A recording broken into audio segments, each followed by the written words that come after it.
in which the Avs very clearly didn't have the legs on a back-to-back. And yes, the Vancouver Canucks were also on a back-to-back. They find a way to not only get 1 point on the road in Vancouver, but Gavin Brindley, the hero in overtime, and the Avs cure their extra time woes. They get a 5-4 victory on the road against the Canucks. They continue to pace the NHL in points. Nathan MacKinnon leads the league with a 5-point night, a casual 8-point weekend for Nathan MacKinnon. Now leads the league with 29 points. And that is something, as we welcome you guys into Between the Pipes here late on a Sunday night, that should get Avs fans pretty juiced up. You won, not with your A game, not with your B game. You won with your C game tonight. Perhaps. Is it just me? Was that my favorite game of the year? That might have been like the most fun game of the year. I don't know. We've had a lot of them. It's all kind of blending together now as we're approaching mid-November. Season's been going on for about a month. I don't know. Let me look at the schedule here. Was there a game more fun than this? No, this is the most fun game of the season. This was it. I don't know about that, man. Yeah, look at the wins. I can't. The refereeing was a nightmare tonight. What was a nightmare? The refereeing was a nightmare. The refereeing. Tonight. Well, dude, that's the whole reason this game goes to overtime. Landeskog gets called for a cross-check on Quinn Hughes, and I do hate the diving embellishment call, but holy shit, does Quinn Hughes go down like a sack of potatoes. I mean, really more like a feather. Like, you kind of just flick that dude, and he's just like, ah! You're telling me this is your favorite game, and the Avs just came off of scoring 9 yesterday. Yeah, but I like the drama. I like the close victory nature. Look, yesterday was fun. Don't get me wrong. But this had, I want to bite my, I don't actually bite my nails, but metaphorically, I want to bite my nails a little bit. What about the Carolina overtime loss? That was a good game, but they didn't win. Okay, so that was a good game. See, a lot of their good games, they've had, you know what? They've had a lot of good games that have all ended in overtime or shootout losses. So for them to win one feels great. They're 0-5 coming into tonight. But, with that, Landeskog, the cross-check on Hughes, Landeskog, this is the end of the second period. This was a formal putting of Gabe Landeskog on the top line. Like, this wasn't some, weird line change situation. No, it was Landeskog, Natchez, and MacKinnon at the end of the first period. And Landeskog had a good shift. He got cross-checked by Tyler Myers behind the net. No call. And then you're going to call Landeskog for cross-checking? Gabe can't catch a break. He cannot catch a fucking break to start this season. But that was a little foreshadowing at the end of the first period. And let's see, Lehkonen scores. Lehkonen hadn't scored in, 6 games, I think they said tonight. And we talked last show about how Lehkonen has been a little cold. So they gave Landy a little run with Natchez and MacKinnon. But then Lehkonen scores 30 seconds into the third period. Well, he's back on the top line with Nathan MacKinnon. And now Natchez is off. And it's fucking Gavin Brindley. Gavin Brindley starts the third period. And you want to talk about foreshadowing again. I mean, Brindley scores the winner. Brindley got top line run. He got second line run in that second period. Bednar blended the lines a little bit. It was kind of tough to keep track of what he was doing. I was really trying to focus and see what he was doing. But it was all over the place. The Bednar blender was in full force. It was, but what was consistent was Gavin Brindley was either on the top line with Nate, or he was playing with another top 6 unit, and then he's on the second unit out in overtime. So, I mean, we talked about Gavin Brindley last show because he did score 1 goal of the 9, and he's looked good. And holy crap, dude. I've been talking about Drury, who got top 6 run in the third period. Malinsky had another very solid game. We haven't talked really enough about Gavin Brindley. We've talked about him, but I mean, like, he's one of those great surprises, and maybe not Yeah. so much of a surprise if you're Alex Ryan-Emmy. Yeah, you guys know I like players when they go to hard areas, and Gavin Brindley is a fucking nail gun. I know he's undersized, but he does everything you want him to do. He goes into corners with bigger players and he throws his body around and he doesn't get tossed around. He makes 50-50 puck battles when he is not first to the puck. He is fast enough to create his own space. He has a good enough shot to score in tight, and he's got good enough vision, I believe, to be a top 6 player in this league for many, many years. If you watched him at Michigan, this should be absolutely no surprise to you. He is a sensational hockey player. I absolutely love this dude. He is like he should remind you of a Logan Stankoven. He should remind you of a slightly less rattier Brad Marchand, but like Marchand wasn't originally that guy. He had to kind of like grow into that. Marchand knew he had to be like a little bit of a jerk to get into the NHL, but it took him a few years to like earn that reputation. He goes to the right areas, dude. The play that he makes to draw the penalty in the third period is so freaking awesome. Like all you have to do is show that to youth players and go, if you do that, you will advance to the next level. And all it is simply moving your feet constantly. Yeah, just keep your feet moving. That's all he did. He's got a guy draped all over him. He gets a shot on goal in that situation, draws a penalty. What do the Avs do? They score right on it. And he doesn't show up in the score sheet, but that is his goal. And then he comes out because he works his bag off 24/7. You get to throw him out on 3-on-3. And the funny thing is, this is a kid who grew up playing 3-on-3 hockey, right? Like some of the guys who were in the NHL had to learn 3-on-3 overtime. This for many players in the league, 3-on-3 overtime was a novelty, right? They didn't play that up until the NHL put it into effect. He grew up doing this. Well, and it goes to show the depth of this team and the trust that Jared Bednar has in all 4 lines that he decided in a 2-2 game to start the third period that he was just going to mix things up because the bottom 6 has played so well. And funny, like that was my concern going into the season, but guess what? They've been great, and he trusts every single one of those dudes. He will put any and all of them in any, like Parker Kelly was getting run with like Landeskog and Brock Nelson, and obviously Parker Kelly played very well last year. He's the 2 breakaway goals he's had, one shorthanded, maybe they were both shorthanded. They were, silky smooth, but it's not just that. He's on the penalty kill. He's so responsible. You can put Parker Kelly out there with Gabe Landeskog and Brock Nelson. You can move Jack Drury up and play him with, I think Drury in the early portions of the period was out there with Nichushkin and Natchez. Like you can play Jack Drury with Nichushkin and Natchez. Speaking of Nichushkin, so he gets pulled from the first power play because he had a lazy kind of drop back pass after his zone entry on a power play in the early stages of the third period.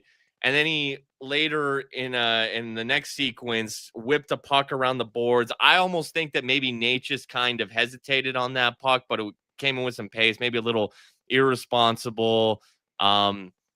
Too much heat on that missile from Nichushkin. Cruel business, bro. Cruel ass business.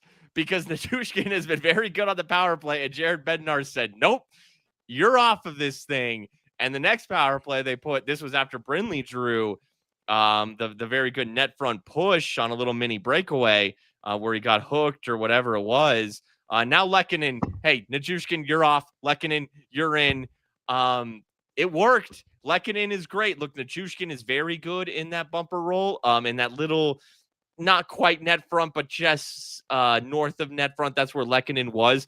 And this is where the Natchez McKinnon thing does pay off, because McKinnon is kind of hemmed in on the far corner, the short corner, actually. But Natchez he can lurk left wing then if McKinnon is going to be over there. And that puck does find Natchez, who puts the shot on net, rebound Lehkonen, who's great in those situations, puts it in. So, look, like, Makar has fumbled many pucks on the power play. He doesn't get pulled. Nichushkin makes 2 mistakes. Yankosaurus. You're out of here.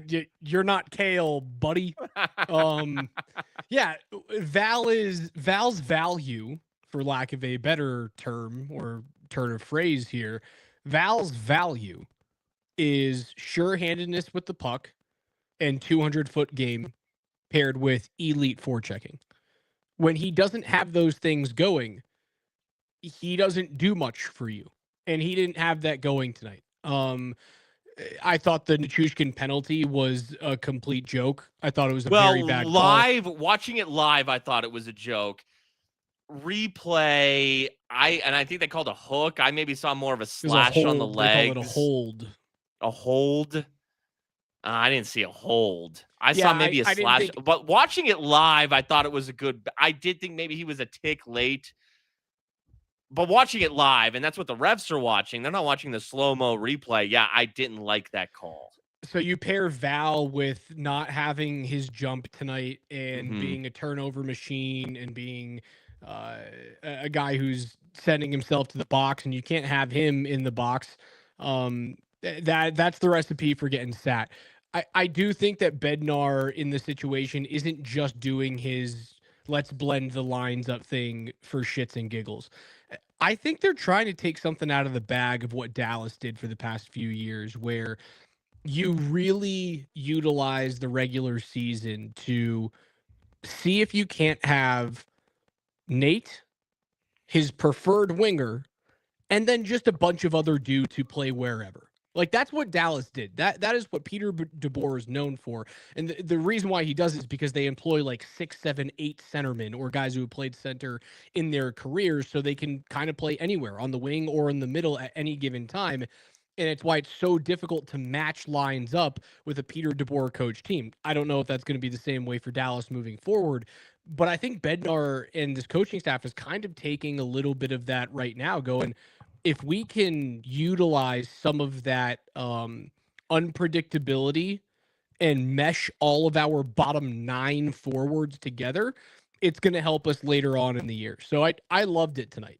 Yeah, I agree with the unpredictability. Like I said, I think it's a trust thing too. I think it's, still early November. We're approaching mid-November, but we're 1 month into a very long season. Show these dudes, reward them. Show them that you trust them. And it paid off in spades with Gavin Brindley at the top of the list. And I think Drury is going to benefit from that as well. It's like getting a promotion. It's like getting a raise, It's like, hey, we see what you're doing down there on the bottom 6. It's a 2-2 game, second night of a back-to-back. We had to get on an airplane. Those dudes got to sleep in their own beds last night. Let's go. Let's trust you in this 2-2 game. Let's see what you got. And they responded. They showed their coach something. And that's got to be a great flight home tonight. Oh yeah, and you don't play for a couple of days, right? Like, that's an awesome flight home.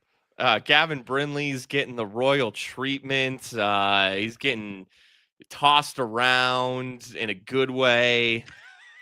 Jesus. They're just shoving him, with some taps in some places. Come on now. Oh man. Yeah, it should feel great. Damn Care Bear in the chat earlier said they didn't start overtime with Natchez and McKinnon. And in fact, Cale Makar wasn't out there. Now, part of that might have been because Cale, holy shit, at the end of regulation. That final 30 seconds, Cale Makar That's it right there. I know he Kale doesn't didn't want to score. go to overtime. Kale knew the record in overtime. He was like, hey, fellas, we're not really good at this. I'm going to do my best to end it. That's no other defenseman in the league can play like that. I know he had the 2 goals and he was great, but that was that level from Kale in the final 30 seconds. Elite of the elite. I thought Quinn Hughes was delightful tonight too, man. He's Like good. I see why the fan base in Vancouver gets upset when you talk about when most people in the hockey world go, it's Cale Makar, then it's Quinn Hughes, then it's everybody else. I understand now why Vancouver fans go like, what the hell? Why isn't he in the conversation? He's not Cale. I do believe He that there couldn't is pull off that final 30-second sequence that Cale. That's only one player can do that. He did it like 3 different times during the game. Not to that level. 30 seconds, but that to me was the special of the special. It was. I'm not saying it wasn't special. I'm just saying I understand the Quinn Hughes thing. I'm not disagreeing with that. I'm just saying that he's a sorcerer on the power play. Yeah, no, he's very, very good. But Cale showed in the final 30 seconds the difference. Like that, what Cale, and it's amazing, he doesn't score, but that was blood in the eyes, like the movement, puck on a string, but forcefulness to it. Right. Quinn sometimes doesn't have that forcefulness to him. I mean, that was Cale just in a zone. I was waiting for you to get to it. The forcefulness is the difference. The ability to score and create by yourself on a rush is the difference. I think Quinn, in terms of possession and drawing guys to you and just being in the rocking chair, and then you just go, whoop, I'm going to the other side, and then I get to shoot against the grain, or I make a backdoor pass. I think he does that as well as Cale in the offensive zone. You are right. The forcefulness of Makar's ability to create offense on the rush by himself. It's like, you know what it feels like? It feels as, remember how graceful Russell Westbrook was when he averaged a triple-double for 3 straight seasons and he won his MVP? It wasn't just like he was off the rails. Like, there were times where he came downhill and it was just grace. He was powerful, but he could just slice through people like a hot knife through butter. And that's how it feels to me. It feels like vintage, old school Russell Westbrook before he was a turnover machine. That's Cale for me. Yeah, like Cale's one of the best skaters. He's so smooth. It's like effortless. But Ben in the chat says, did Cale learn that from Nate? Like, there was some Nate in that skating late. It was this mix of the smoothness with some, I'm just going for it. And that's Nathan McKinnon. And Cale looked like that in the final 30 seconds. It was, that was a one-man mission is what that was. It was beautiful to watch. I almost wish he would have ended it there. Speaking of Cale learning from Nate, first period, Connor Garland kind of over-aggressively stops on a Blackwood save, like at the red line, at that goal line, well within the crease, right up in Blackwood's grill. And I have never seen Cale Makar get that angry. Cale's so nice. Cale's the type of guy who will say, that was a penalty on me.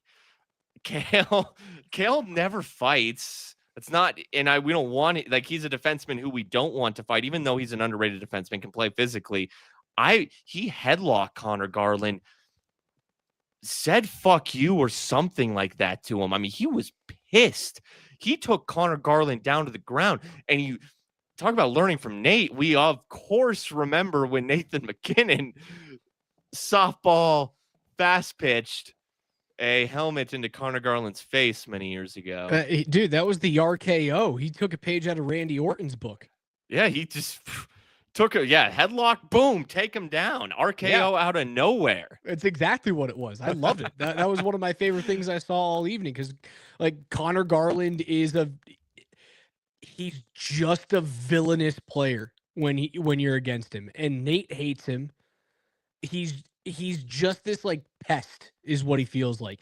And not only is he a pest, he plays with that stupid fucking Shane Victorino mock turtleneck, and it makes him look even pestier, makes him look even more like a dweeb. So I understand why Nate hates him. Now, Like a Kale's the prep nicest person asshole. on the planet, so I suppose like if you hang out with your buddies and they hate a guy, you kind of got to hate him eventually. So it's just peer pressure that's working on Kale. Sweet, But it was also like, sweet, dude, sweet like Kale. that was Connor knew what he was. He did not have to stop that close to Blackwood. That was Oh him yeah, you being know a what you're doing there. yeah. He knew what he was doing, and Kale knew what he was doing, and he said, "No, no, no, no, no, no." And then Kale let his monster out. It's probably the first time I've ever seen him do that. I don't recall him ever doing that. He's so nice. It was a good game from Kale. I thought Devontae struggled in the middle part of this game, although like the whole team did. The second period was just bad. Uh, we've gone over Lekanen in his return. We haven't talked about him yet. Brent Burns is awesome. Yeah, yeah, no, good call. Got to talk about him. Those little Uh, slat passes that he makes to the high slot is something that the Avs have been missing for so many years. And it just adds another ability to get pucks to the net. Like he doesn't get shots blocked.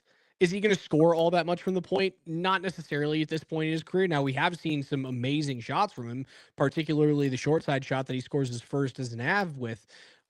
He is just going to get pucks through layers, and that is so valuable in this league, dude. Not only getting pucks through layers, but being able to find the high tip. And he does it on back-to-back nights. it's just so savvy and so smart, and it takes skill too. And you acquire that skill over years of being an all-star level defenseman, and he makes it look effortless. And those are such savvy plays. And back-to-back nights, and Drury last night, Lekanen tonight, a little bit different, more slappy last night, more wristy tonight, but he's doing it on purpose. And it's in the right spot. Yeah, and he's been very good defensively. He's not what he was defensively. He's not Makar Taves in terms of the quick ability because he's 40. That quick get off, that step in front, that cuts you down. But he's been very responsible and his defensively, and his size helps. And as Gabe told us before the season, you don't want to mess with him. It's just a matter of time until we see Brent Burns get into a scrum with somebody. And it's essentially a 1-for-1 trade. Ryan Lindgren signs with the Kraken, but you bring in Brent Burns from the Hurricanes, and the Hall of Fame career that he's had with San Jose and Minnesota before that, and Ryan Lindgren for Brent Burns, bro, it's not even close. It's not even close, and you got it. I wonder what is Lindgren even making with the Kraken? It might even be just Four a and a tick. half. I think it's more than Burns is making, right? I think it's 4.5 off the top of my head. Now you can't necessarily say it's just a straight up It is trade. 4.5. Okay, No, so I four think and a it half is the number. is. Well, no, because you had to give up assets to get Lindgren here in the first place. But I'd give up those same assets for Brent Burns. Okay, so how's this? I'll give you the trade. So the trade was in exchange for Lindgren, Jimmy Vesey, and a prospect who the Avs will likely never see. The Rangers then received Calvin DeHaan, Juuso Parssinen, and 2 conditional 2025 draft picks, a second and a fourth. So are you giving up Man, a remember, second, a fourth? I forgot about Juuso Parssinen. Remember, he had like a week. He had a week. Where you went, oh yeah, like he could do cool things. Then you went, He's like a nothing baby special. moose because he's from Finland. He's got that size, left-handed shot. Forgot about him. Is he playing with the Rangers? I assume he's not helping them at home. The Rangers are 0-6-1 at home. I don't even know if Juuso Parssinen is a Ranger. I have no idea where he is. I don't know. I probably not. So a second for Burns, for Lindgren, yeah. I mean, the fourth, I He don't is really still a care about the Ranger. fourth. Yes, he's still playing for New York. You get nice time. I haven't. If I'm being completely honest, I have not followed the Rangers as closely as I normally Yeah, no, do. I haven't either. I haven't looked at because they suck at home. All I I know know is that they've that. scored 6 goals in 7 games at home. Yeah. Yeah, it's man, Lindgren got 4.5 per. Yeah, there's no way you're signing that. There's no Yeah, in but no world are you signing that. how did he earn that? He was like, Well, oh, remember what last year's defensive market was like. Who was the belle of the ball from defensemen in free agency last year? I can't even He's remember. the Ranger now. Who? Right, you're making my point right now that you like who is the number one defenseman in free agency. Vladislav Gavrikov was the best defenseman in free Yeah, agency former last year. Blue Jacket or something like Former that. Blue Jacket, and last year he had a stellar season with Los Angeles Kings. Okay. But when you look at last year's defensive free agency class, it like there was nobody out there. Lindgren was like the 5th or 4th best D-man available. So yeah, he gets his 4.5. And luckily, Chris McFarland and Joe Sakic look at that and go, we can get value elsewhere. And they bring in Burns. For $1 million. $1 million. Unbelievable. If you play him, and yes, Ben brings it up, Lindgren was horrible in that game 7. Just look at him turning the wrong direction on Mikko Rantanen, just insane things. And I don't think like Lindgren was a bad fit for the Avs. I thought he played well generally for that team. At 4.5, the answer is no. Yeah. Okay. So, Ben in the chat, we got a few gurus. One of them, they always remember everything and talk shit about absolutely everything. We appreciate that so much. And we do appreciate it. And I will acknowledge it in kind. Yeah. But if you're telling me that you can get Brent Burns instead for 1/4 of the price. Yeah. I mean, where do I sign? And can I sign 5 days ago? Yeah. Because Brent Burns is a Hall of fucking Famer, and he's still got it to a degree. Okay, he's not what he was, but look, Ryan Lindgren ain't going to no Hall of Fame. And there's just something about that type of player who's chasing a cup. And okay, speaking of the cup, this crossed my mind in the back half of this game when I thought the Avs played better tonight than you thought. Whatever, they're the best team in the NHL. They are that record-wise, they are the best team in the NHL. They are. By the way, before we move on from Burns, I see people in chat saying like, "Oh, he's a $3 million player." No, he cost you $1 million against the cap, which means he's a $1 million player. Yeah. I don't care about incentives. I don't care about No, it's the AAV. That's all that matters. What goes against the cap is how much money he is worth. Yeah, it's like I don't care. Like that's kind of one thing I love about the NHL. Like front-loaded contract doesn't matter. What's the cap? All What's the average I care cap? about is the AAV. What is your Springer. cap hit? Okay, so this crossed my mind because they're the best team in the NHL. They are. I mean, all the dudes they needed to step up have stepped up, and they look great, and they show no signs of slowing down. Talking about Brindley, Drury, Malinsky, Parker, fucking Kelly, whatever. Blackwood's back. I thought he was good. Wedgwood's the best backup in the NHL. Nathan McKinnon, 4-point night, on pace to win a Hart. Cale Makar on pace to win a Norris. This team, do you see that like advanced stat graph? Everyone puts those stat graphs up, and like the Avs are in the top right of like offense and like whatever the stat was. The one that you're talking about is J Fresh Hockey on Twitter. Yeah. I think does a really good job. He is good. I've seen his stuff. Compiling nerd stats.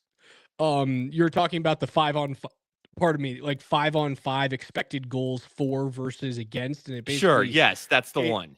Right, it plots it on an XY axis. Fans of the Denver Nuggets in the NBA will look at this as the is it VORP in the NBA? Yeah, VORP's one of the like really good advanced stats in the NBA. Yeah, where you see a bunch of players in the middle and then a bunch of elite players up to the top right, and then you there's have to Jokic. zoom out, and Jokic is all the way up there. Yeah, That's yes, where the Avs are. I right know. there. They're in Nikola Jokic territory. Like it's clear. It's the advanced stats. Watch them on the ice. Look at their roster. They're the best team in the league. Why does that? No, it shouldn't, but it scares me. Like everything's going perfectly. Perfectly. If the season ended, it doesn't scare you. It scares you that you're this excited because while it means a lot right now, because you and I are so adamant about a 1 or a 2 seed in the West means so much, because you want to play a wild card team and you don't want to have to go through Dallas and you don't want to go through Winnipeg in round 1. Like, you want to play Utah in the first round, or you want to play Anaheim in the first round. So the regular season matters. It does. But in the grand scheme of things, for the Avalanche in their current cup window, the playoffs is that's what you're worried about. So you go, it's all working right now. I don't think you're nervous about it. I just think you go, how excited do I get knowing that the only thing that matters is what happens in April, May, and June? It's just that one word, and that's nothing anyone can control or say. But it's like, if the season ended today, and it's not even if the season ended today, if this, like, because these are players in their prime, these are developing players who have just gotten better from night one and show no signs of slowing down. It reminds me of, I mean, you could say the Panthers in the NHL the last 2 years. It reminds me of the Oklahoma City Thunder in the NBA last year, where the Thunder were just like, they were the best team from the start. They were the best team throughout the season. They were the best team in the playoffs, and they won the thing. Like, that's what this feels like right now. This feels, and it's not even a feel thing. It's look at it and assess the facts, and they are that team. But it's November 9th, and that's what scares me. But the good news of that is that, like, dude, I mean, they are that team. They are the team. So barring something stupid, they are the team. And yeah, you should go to bed tonight. Someone in the chat just said, so what you're saying is it's a good time to be an Avs fan. Yeah, it really is. The window that they've had, winning a cup in 2022, McKinnon, Makar, the players in their prime, knowing that this is a window where they can win multiple cups. Well, the greats have multiple cups. Sidney Crosby has multiple cups. Ovechkin doesn't, but these guys, these teams get multiple cups. And right now, this is a team that, bro, I mean, it's theirs right there for the taking. Yeah, you bring up Ovi, right? I believe that if this core doesn't confirm their first cup, you will look back at it and go, it's not a failure, but you left so much more on the dinner table. I feel that even though Alexander Ovechkin's career has been fulfilling and is the greatest goal-scoring career of all time with 900 now, and if he wants to play an extra, I don't know, 4 seasons, could he get to 1,000? He's not going to, but 900 is perfect. I feel as though Alexander Ovechkin's career has been completed. He has licked the plate clean. When I look at Ovi, when I look at the Capitals from 2004 until now, I go, how much did you leave on the plate?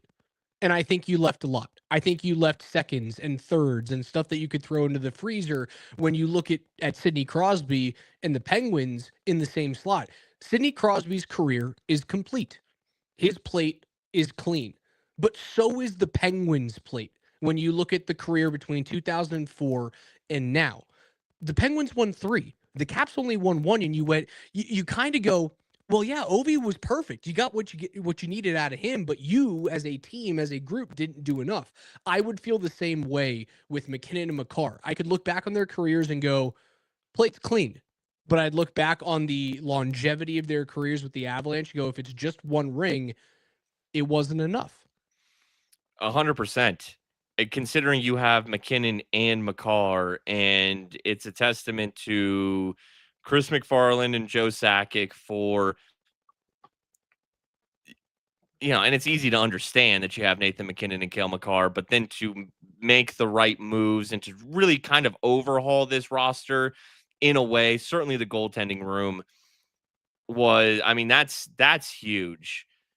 Just gigantic to get Wedgwood and Blackwood in here. And then some of the other moves that they made as well from a skater standpoint. It's the Penguins. It's the Blackhawks, those teams with Kane and Taves and Keith. And when you have a McKinnon and a Makar, it's the DNA of those teams, of those Penguins teams, of those Blackhawks teams. And they do need, I think you can say need to get multiple. Yep. At least two.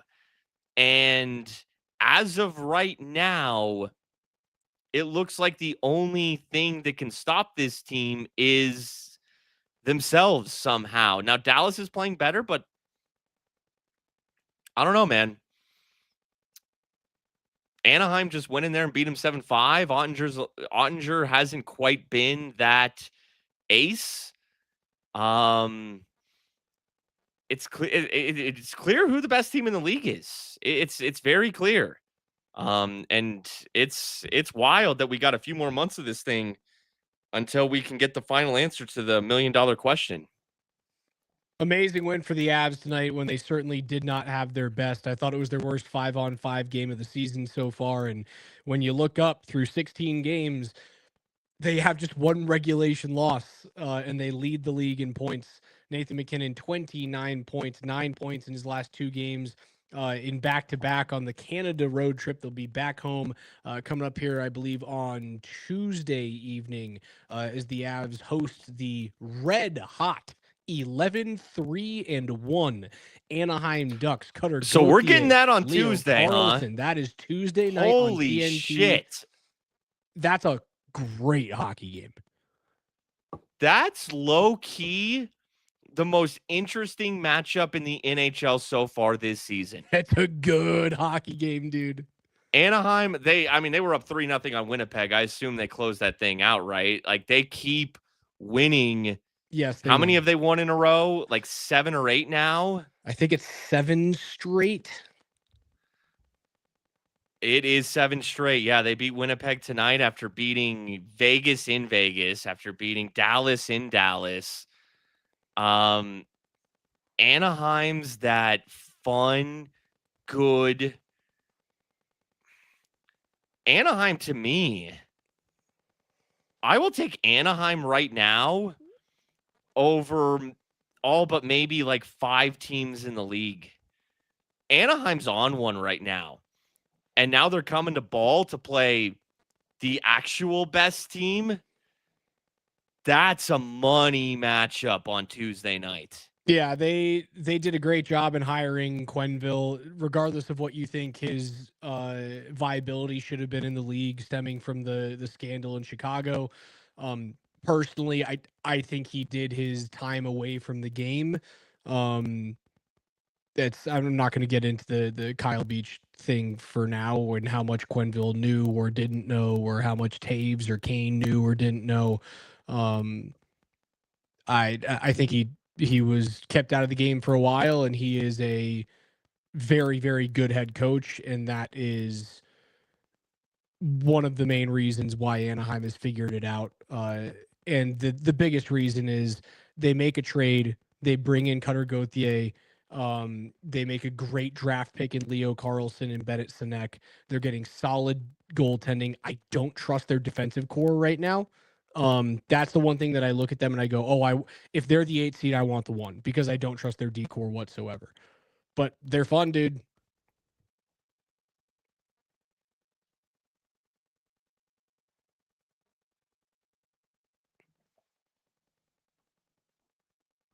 Have my mic muted. I was There going we to say, go. I couldn't hear you. Yeah. Figuring out how to play hockey without Zegras. Yes. It's funny because Trevor Zegras is having like the best start to a season in his career. And you yes, guys know what he. I think. I think he's a fake hockey player, but he's having like a really good first month. I know he won the Flyers at least one shootout. That's what he does. Yeah,